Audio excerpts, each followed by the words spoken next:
that'll do. If you haven't watched a back burner video before, I work my way through a cookbook over the course of usually like a month, but sometimes it's a few weeks, sometimes it's a week, depending on how things are going. I don't think I've made one since I lived in Indiana a few years ago, where I had the most amazing kitchen island, and it was just a very different, it's just like a very American setup kitchen. But like now in my dreams one day I'll have a kitchen island again, or my real dream is like a basement kitchen with a farmhouse table and then loads of natural light.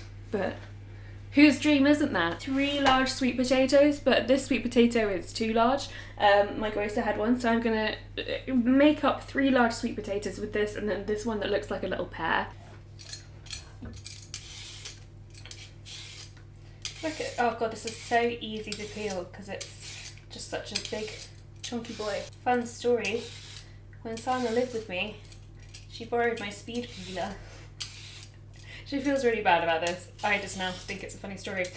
She borrowed my speed peeler and must have, I think, thrown the peeler away with all of the used up peel.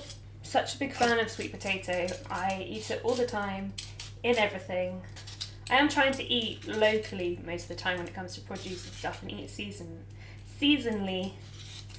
But God, I love a sweet potato. So, what are you gonna do? What are you gonna do when they come for you? Bad boys, bad boys. You don't want your sweet potatoes to be looking all washed out. I'm gonna just pop these to the side for a sec.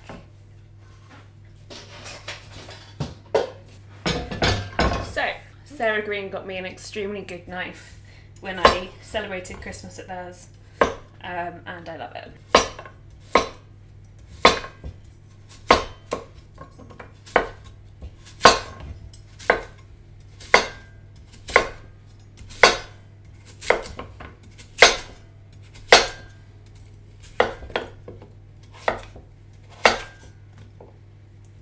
The nice thing about cooking from a restaurant cookbook, especially like a recipe that I've already had, is that I know some version of what it's supposed to look like. So I can just like, I don't know, use that as my guide. Let's just go for loads at once. Why am I being so delicate about it? When I went on my cycle ride, I had Potential Breakup Song by Ali and AJ in my head for literally no reason. This really doesn't sound good when I'm cutting it on the stove. This is salt. There's a label on it that says the price of salt. It's an old pickle jar. I love flaky salt. Flaky salt is like the best thing that has come out of like following what the recipe says specifically about which kind of salt and things like that. Like flaky salt, especially when you're roasting something, just tastes so good. Here we get it, and we're in that oil. Oh yeah, god, these are going to be so good. I think I'm roasting for 15 minutes. 15 minutes until cooked through. Great.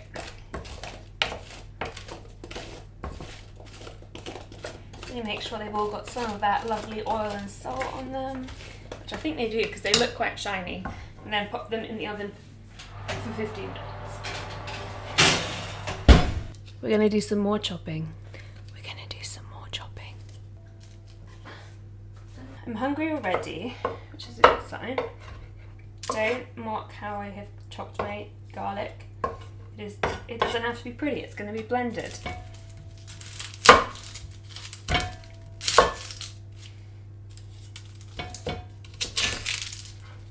Christopher Plummer died yesterday. I am sad about it. Sound of Music particularly is like, I can't even remember the first time I watched that film because it was always on whenever it was on TV, and whenever I went to Mexico, La Novicia Rebelde was always playing on my grandparents, on my abuelitos' little TV as well. Yeah, I watch it all the time. I watch every Christmas, and then a couple of times throughout the year. You know, something I've been thinking about when it also comes to making back burner now, is that I like all the food sounds so much, but I don't think they need like classical music over it. It's like, hang on, is so hard to get in focus, but even just the sound of peeling this onion, oh, it's like sellotape.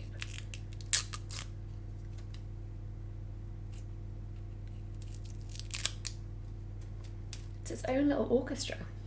Who needs classical music? I don't mean who needs classical music at all. I mainly mean specifically in the context of my little cooking series.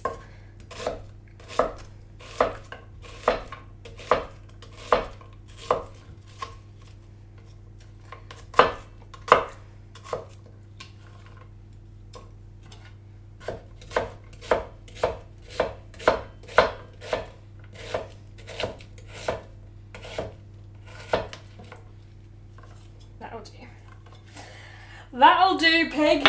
That'll do. God.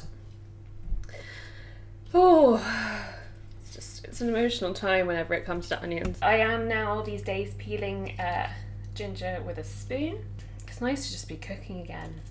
I haven't been cooking. With the exception of a couple of like pasta days, I haven't cooked. Or I didn't cook all January. I suppose the fridge is quite a crucial component because in Indiana I have this massive fridge and this massive freezer, and I could like plan ahead or like just have more space for all of my leftovers. Whereas now it's sort of back to like the London way, and usually in like a normal year I would I kind of like shop for like 3 days at a time. For one, because I'm just walking to the supermarket and back. Just get quite triggered by having a full fridge, which is a little fun quirk, and I know that about myself. So this lockdown has had in part me like having to come to terms with times when I have a full fridge, which is, it just always feels silly to say, but I know that there are people who get what I mean about that. During second lockdown especially, there weren't any queues, and now there are queues again for the supermarkets, and like just like it's indicative of how busy they are, and I don't like that.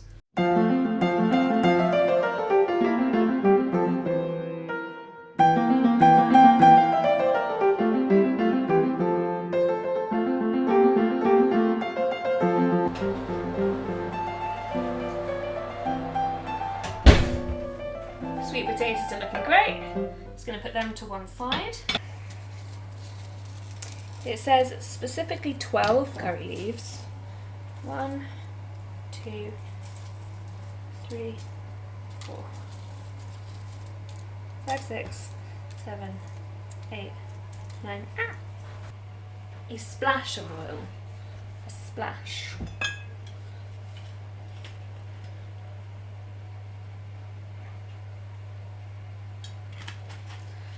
It's not what I would call a splash. Oh god. But it's what cooks, you know, who are making stuff. I want to put it on the literal back burner.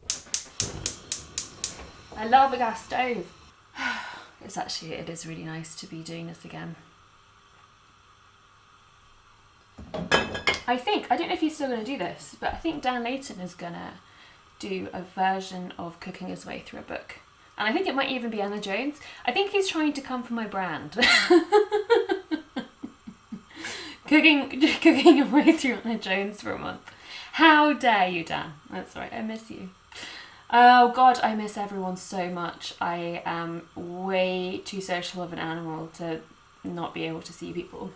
It's really hard. I also obviously know that I'm not the only person it's hard for. Yeah.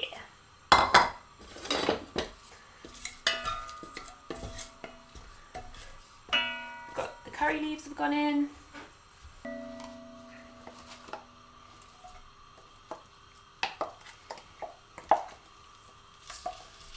Oh, great sizzle.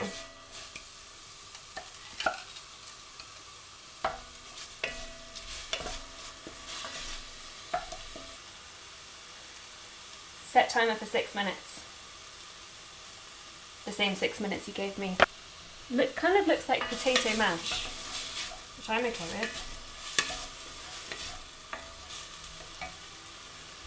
The time has passed. I'm also boiling the kettle, hence the extra noise, extra sound effects. Right. I love this because this really clings on to all of the flavours, all the spices. So now we add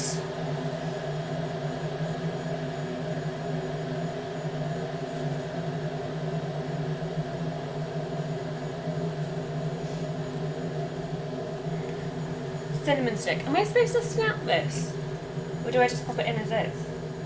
I'm going to snap it because it looks cool when I snap it. Turmeric is so beautiful. Look at that! Well, it's more than 2 teaspoons, but I love turmeric, so it's fine. 2 teaspoons of turmeric. I'm going with the hot curry powder because I didn't have chilies to add to my paste. So, alright, well, a tablespoon. Ah. Can you see how amazing this smells? You kind of can. TBH.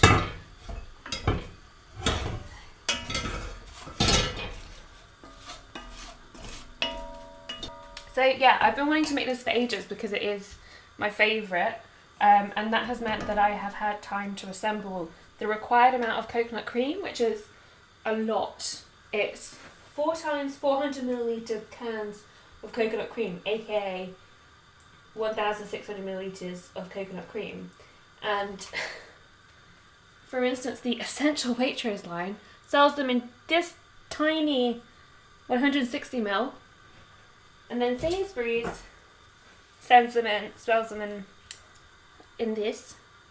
I should have just gone to, now I'm thinking about it, I should have just gone to like the international supermarket and bought them there because it would have been cheaper and better sizes. Oh. Am I supposed to get all the water in as well? Oh, it smells so good. I could eat this right now. This is also what you need if you want to make a really good piña colada. It makes it so much better. Listen, this curry is good for a reason, and the reason is 1,600 milliliters of coconut cream. Start stirring this in as I go. Oh yeah, there we go. I don't know if you can hear, but someone is practicing, I want to say flute, maybe? Perhaps. I might try making this same curry with coconut milk at some point, just because that's so much easier to get at quantity. Oh, these Sainsbury's little cartons are so much easier.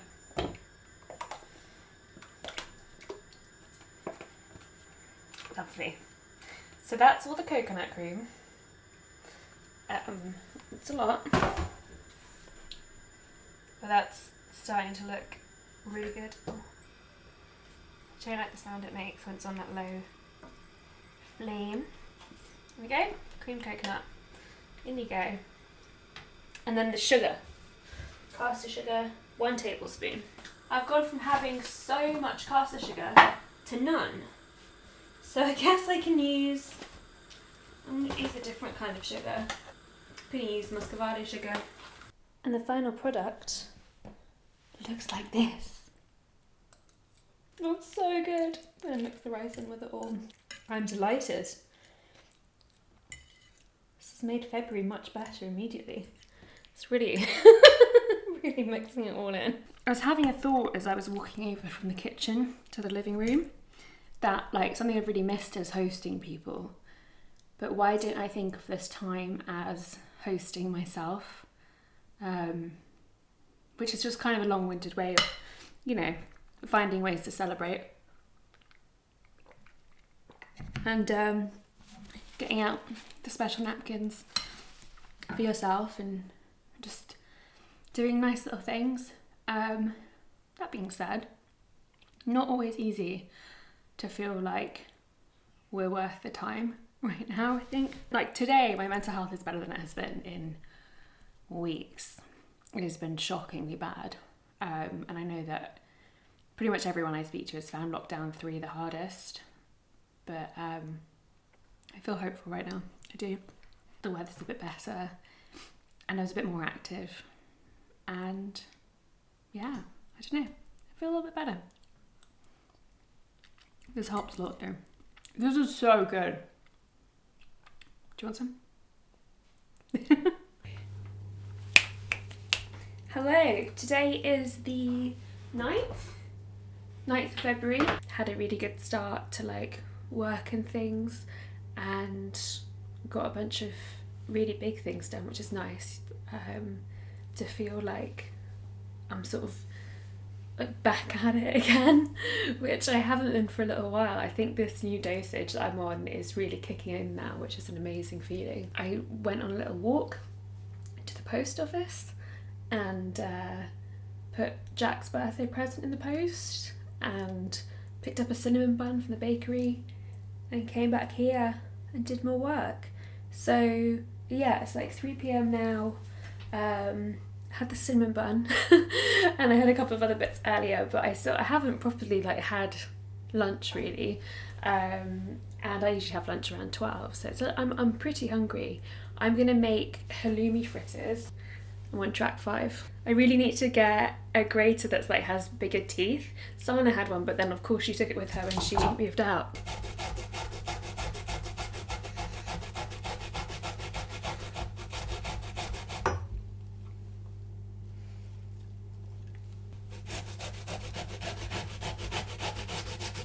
So satisfyingly green.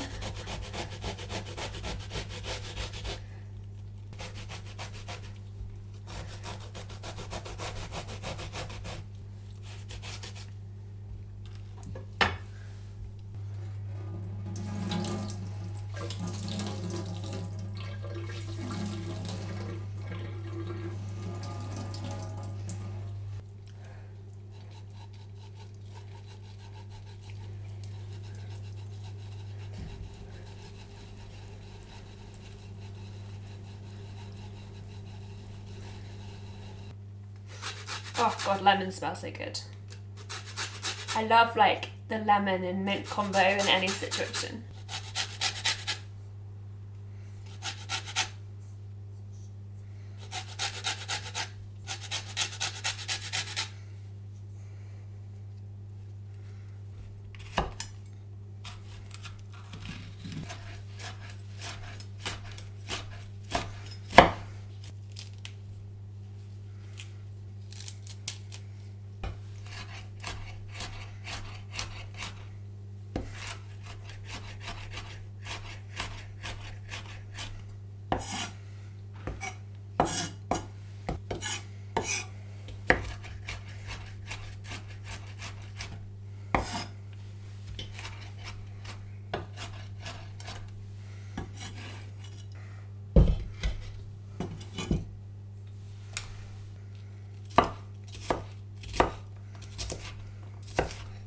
I just remembered how massive the red onions were in Indianapolis, and how like every single recipe I would just halve whatever they said from like my British cookbooks because the food in Indianapolis was just absurdly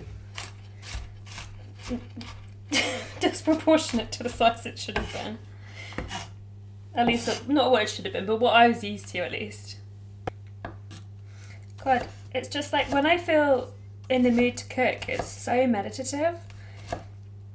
It's an amazing feeling.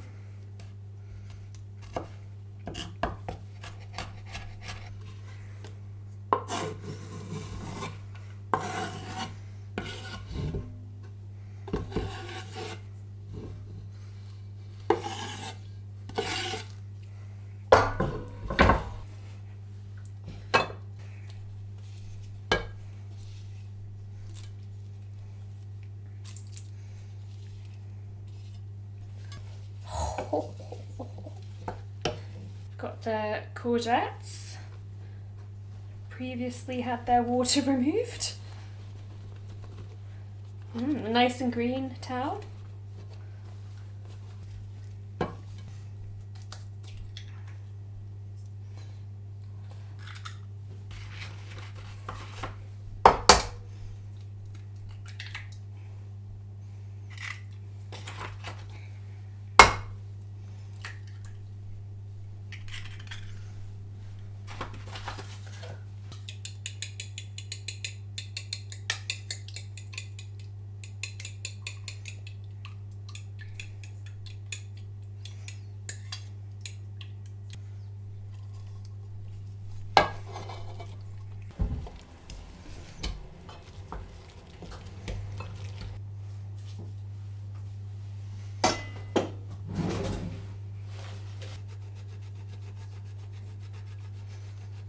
put it in the fridge and cover it to chill.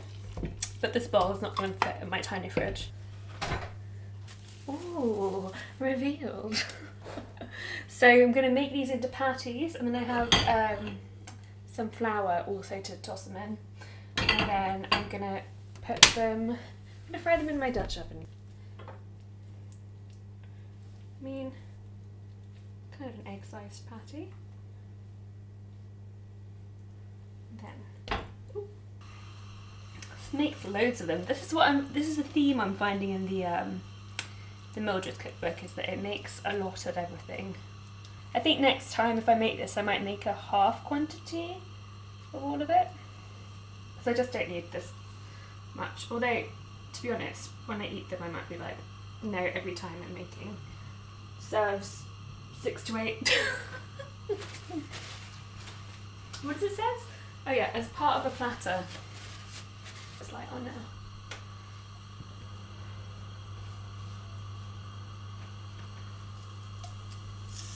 Good little sizzle.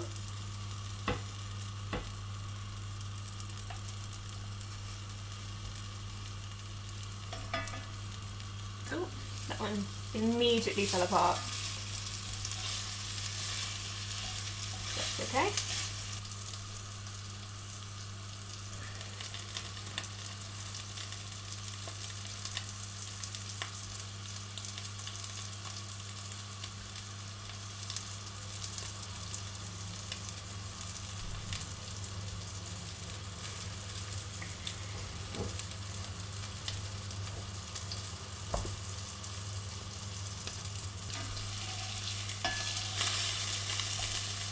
Wow.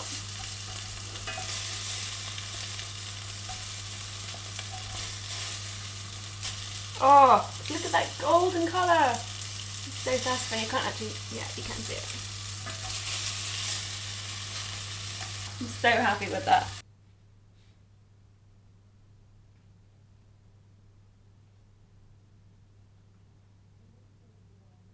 So the serving suggestion suggested harissa, but I had an avocado about, and it felt like that would pair really well with this sort of late breakfast feeling, this 4 p.m. breakfast feeling. And I also added some tomatoes because I wanted that extra freshness. Got some lemon wedges to go over the top of everything. I added some extra fresh mint as well on top.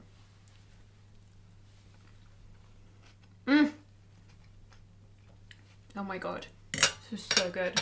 I feel like it's quite nice to see the snow, and less important to see me. This is the kind of thing that I would love to make for my friends. The mint, the courgette, all of it, the lemon, just all tastes so fresh, and it's really nice. And halloumi, which is the best thing in the world. It is Saturday today, it's Lucy's birthday, so I'm wearing my fingers crossed t-shirt in her honour, and less in her honour making a meal that she absolutely could not eat because of the incomprehensible amount of gluten involved. I am baking the macaroni cheese with sunblush tomatoes and basil crumb topping. If you have the Mildred's cookbook, it is on page 135 under the mains. It says a simple classic dish which we've given a bit of a pimp with the addition of sunblush tomatoes, caramelised onions and a basil crumb topping. When I lived in the US, I found that there was a bit of a divide between people who preferred Kraft mac and cheese or the Annie's shells. Kraft mac and cheese I associate very much with my friend Hannah when I was at Vassar, and Hannah would make Kraft mac and cheese at our friend Lizzie's apartment, and it would just be great. But the shells I associate with cold winters in Indianapolis. So I got some shells for this one. You can get whatever pasta you want, I'm sure. I'm going to make a lot of it so that I have it for the week and for the next few days. As you might be able to gather from my generally flat tones, yeah, it's been a bit of a up and down sort of week. Like there were some clear ups, Project for Awesome, Perseverance landed, and then there were some big downs that I'm like, oh yeah, pandemic, that old chestnut. But first we're going to make some pasta, that's step one, so we'll focus on that for now.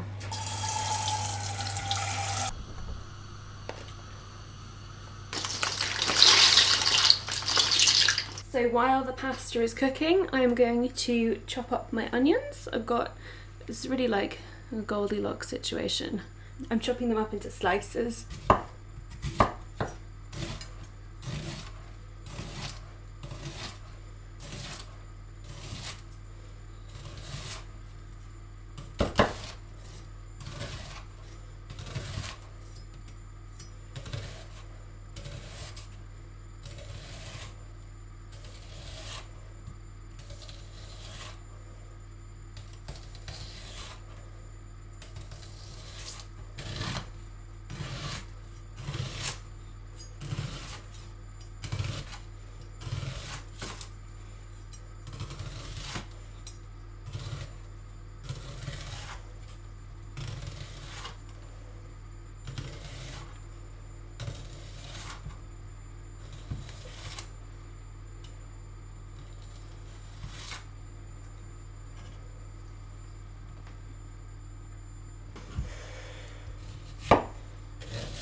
Oh, my eyes.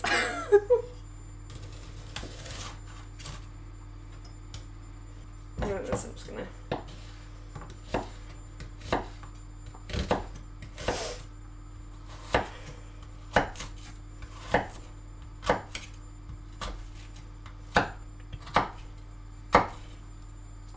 Oh my god.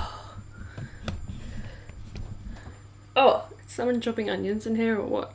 Can you see me? Not really. I'm about to bring my second pot of pasta to the boil. It doesn't have the pasta in it yet, and then I'm going to caramelise the onions as well over here. They both take about the same amount of time.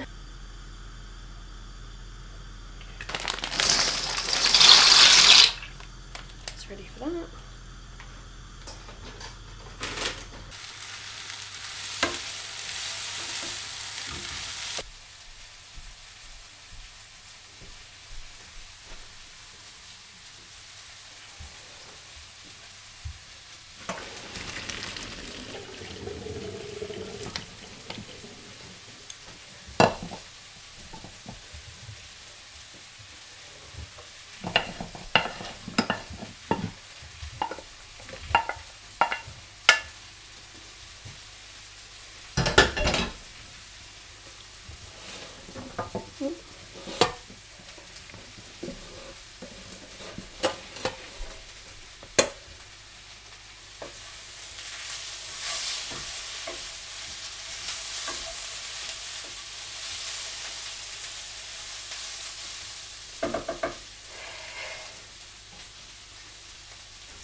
So when I was dealing with some of the more challenging aspects of this week, I dealt with it via retail therapy, which is not something I love to do, but I bought a food processor, I caved.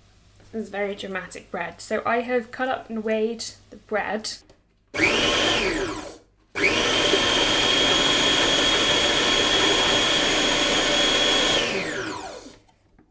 My goodness. I love the smell of basil. I heard you're actually supposed to tear basil because it releases the scent better, so I'm just gonna listen to that person who told me that. I think it was someone who's making cocktails, who I was making cocktails with. Maybe it was a date or something, I can't remember. I now can't remember what I've talked about, but I keep thinking about how people say like lockdown's been good for, this one's also off, learning to spend time with myself, blah blah blah, and like I've always been quite good at that. I haven't needed lockdown to do that. I enjoy spending time with myself, but there's a limit to that. when I get my energy from other people. It's just difficult, you know? It's just difficult. Are these all off? I'm filming this a couple of days after I opened the pineapple with my thumb, and underneath my thumb there are a couple of little cuts that really make day-to-day kitchen tasks that little bit more painful.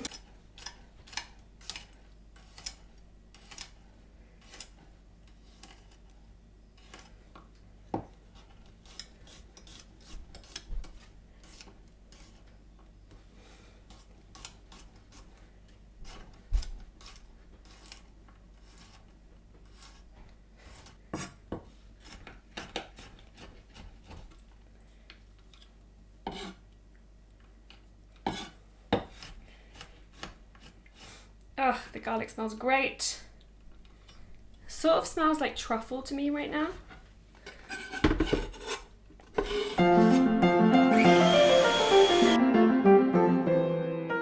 Caramelized onions are gonna go in. They look beautiful. Look at that, oh my god. Looks so good. So we've got that. With the tomatoes, I'm actually using more than the recipe asks for because I feel like I need those vitamins. And then to all of this, we're going to add the sauce, which is what I'm going to make next.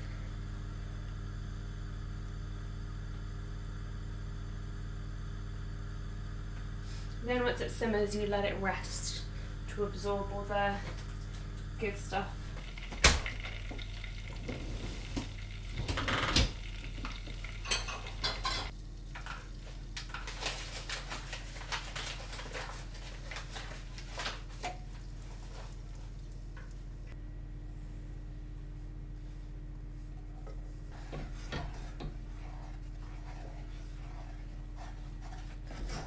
It says to make a roux, and I have no idea what a roux is. Okay, so the next step involves pouring, which has never been my strong suit. And it says use a strainer, but I'm just going to use this because I'm already using it.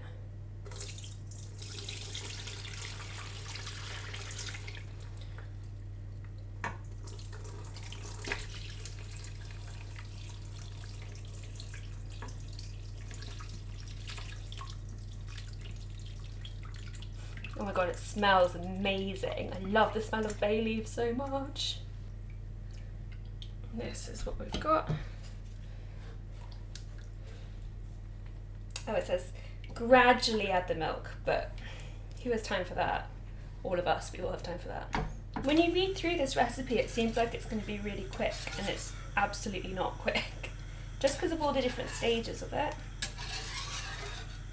So this is a good, like, Saturday recipe for sure. Here we've got grated cheeses to add as well. I mean, mostly grated. Some of them fell into bits. I didn't want to sacrifice my hand. But it says this will help the sauce to thicken. So I think it will help. It's a lot of cheese. I guess it is a mac and cheese. I believe I'm making what the people call a bechamel. Oh, buddy. Look at that. Okay. Will this all fit? It might, you know. It just might. Oh my god. This is so high. I feel like the breadcrumbs will soak up a lot of this anyway, right? I should have done this in two, but I didn't, and that's fine.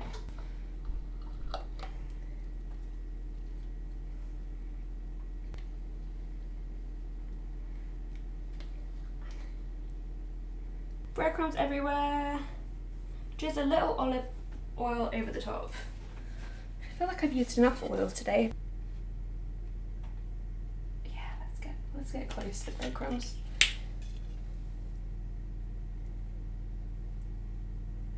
It's using plain olive oil because it's going to the oven.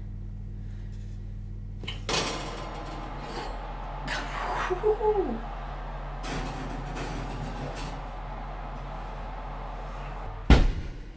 For 20 minutes or until golden brown. Have a look. Ooh. Oh god, the basil smells so good. Holy shit.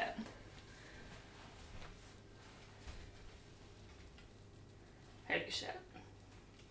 Holy shit. Holy shit. I have to let this stand for 10 minutes, which is just mean.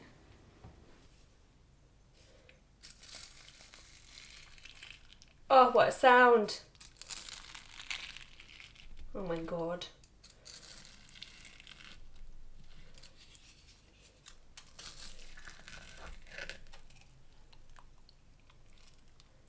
This feels pornographic in the best possible way.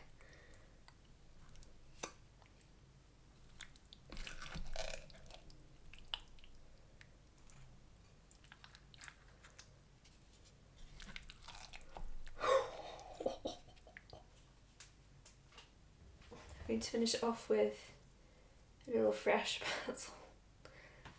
Just make it super fancy mac and cheese. Alright, let's go try this.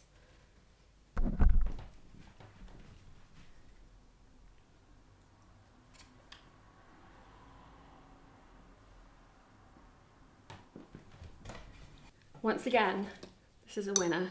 Mac and cheese. The basil breadcrumbs, I think, are what nail it. It's so good.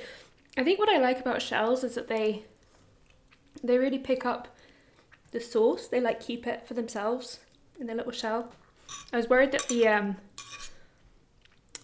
what's it called? Truffled cheese would be a little overpowering, but I think because it was in the minority, you just get a hint of it every now and then. It doesn't overpower at all. It was delicious. I'm so pleased. It's truly improved a rubbish end of the week. I feel like, as a society, or at least in the society in which I am, comfort food has become this really loaded negative term. It feels like it's become this very judgmental term.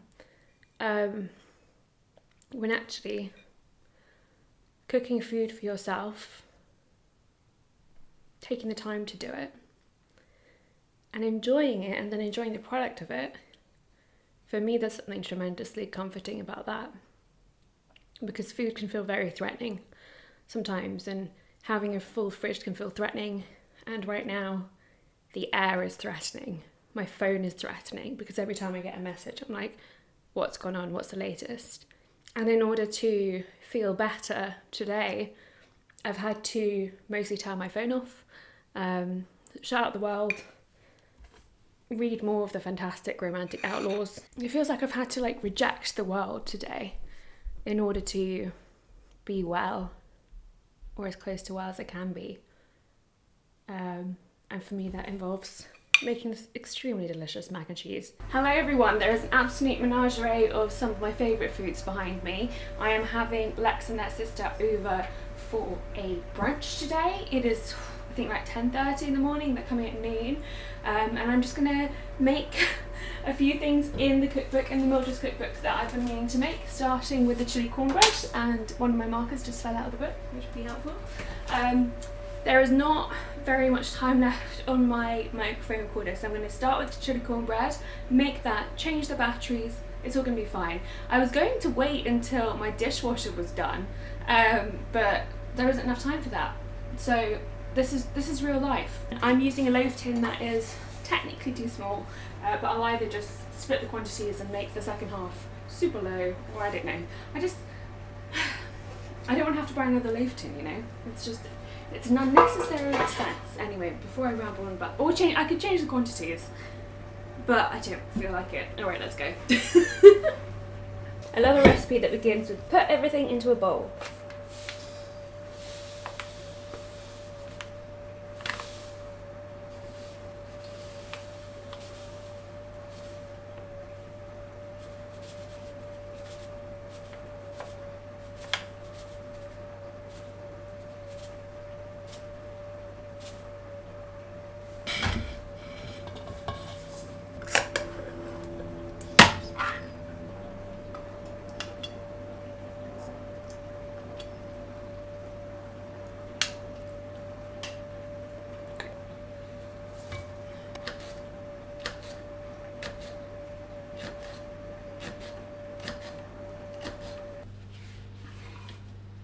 in most recipe books, the ingredients will usually, or should usually be in the list in the order that you need to use them. So in this case, it's solid ingredients before liquid ones.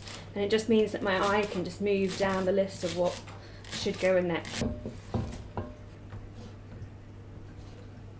It's so like shiny, this cheese. Oh god. Okay, what's next? Solid ingredients.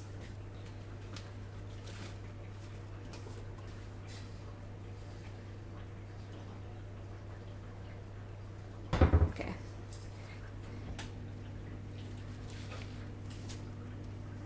So mixing all of this together.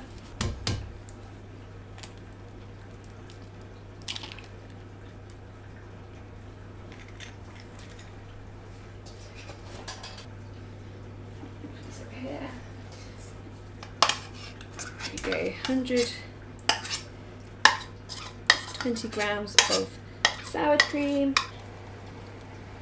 That's all the oil.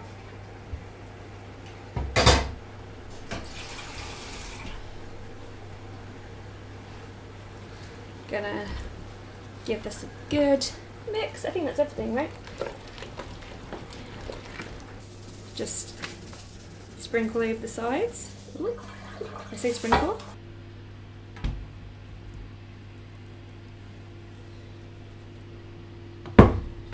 This is where I'm like, I don't want to put in too much because I don't want it to spill over the top, but I also do want to put in too much. Maybe I can put the rest in little muffin cases for 45 minutes. While you're away, I was getting all of this prepared because this is all going in the food processor. We've got plantain, chili, a chopped onion, peanut butter, chili powder, salt, grated zest of a lime, the juice is also going to go in, a handful of coriander. Did I forget anything? Oh yeah, and then I'll add the flour in afterwards. So I'm going to put this all in the food processor and process it.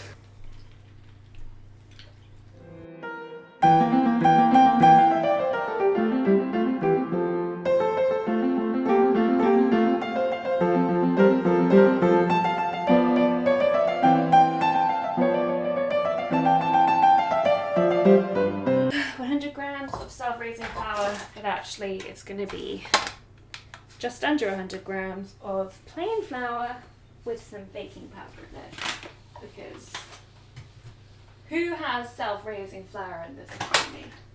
I mean, really. So I'm just going to pop this in the oven. See how, oh, steamy in there to roast. Yeah, it's looking really yummy. Look at that. That looks so good. And these little ones are looking good too. I mean, these might actually be done in a sec because they're smaller, obviously. So this is where things can get a little stressful. So while I'm doing this, this is going to be my focus. Sunflower oil.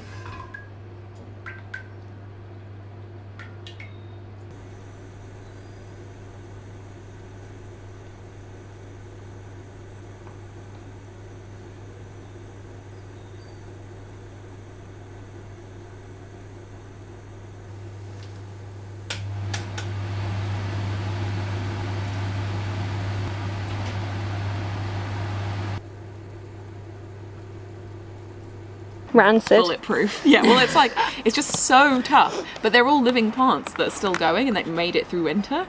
And then like all the carrots have tiny carrots that are like an inch long. That like, I don't think they're edible. They're so small. But they're just cute. They're just cute. And then like, I can't even remember. I feel like I've tried to put a turnip up there. I don't think the turnips grew. Yeah, I think like loads of stuff didn't grow. But now it feels like such a waste because it's like. It's rabbit food though. Yeah. I'm just like, are we just going to rip up like 20 healthy spinach plants and just chuck them? Don't chuck them. You can always chuck the rest of the stuff that has like, you know, literally nothing and then But we're not going to eat the spinach. You can decide about the spinach later. You could feed it to the foxes. Will they eat it? They love vegetables. No, genuinely they do. Spinach though? I feel like they would eat like a carrot. It's actually such a novelty to have people round to the point that I'm like, oh, I don't want to film right now. I want to just enjoy it. And so it's, yeah, even my kitchen I normally clean up as I cook, clean up as I go, and I like that about it. And it's looking all right, but there's washing up to do and bits and pieces to tidy up. But my head wasn't thinking and worrying about that because I had other things to think about. I had people around, and that's so nice, so nice. It's such a big, crucial thing to be able to have my bubble in this time. I tried cooking new things, like the plantain fritters were new for me, and they turned out really well. And the cornbread, I didn't even end up eating any of the loaf because the little fairy cake cups of them were perfect and just what I needed. And now I have a whole loaf of cornbread to enjoy over the coming days, which I'm really, really excited about. That brings us to the end of another back burner. I really enjoyed cooking with this. I think at first I felt a bit, after the first couple, I thought all of the recipes are really good, but they're quite rich and they're quite overwhelming, and the servings are so big that if you're making food just for yourself, even if you want it for several days, like I would probably halve all of the portion sizes, just because it's such a massive amount of food. It's perfect for when we can have dinner parties and lunch parties and brunch parties and all of that all over again. And also, yeah, if you are in a bubble situation or you have housemates and you have any kind of outdoor space in your own property, I would really recommend when the sun next comes out, just doing something outside, even if you have to wear like layers and jackets and stuff. It made a difference to just be able to go somewhere slightly different. And I suppose that's appropriate because going to Mildred's, the restaurant pictured here, has always been a treat for me, and I have so many lovely, like spontaneous mostly evenings where me and friends have decided to go to Mildred's, and then during lockdown as well, especially during January when I wasn't really feeling like cooking, and it took so much mental effort. I just feel positive about things for once, and I know things might change, like even this evening things might change, but right now it's nice to know that I can cook things for myself and for my loved ones. And I'm going to drop by Sana and Jer's place and drop off some of the remaining little cornbread cakes, and maybe if they're lucky they'll get a few remaining plantain fritters, which was so good. Thank you, Mildred's, and thank you for watching.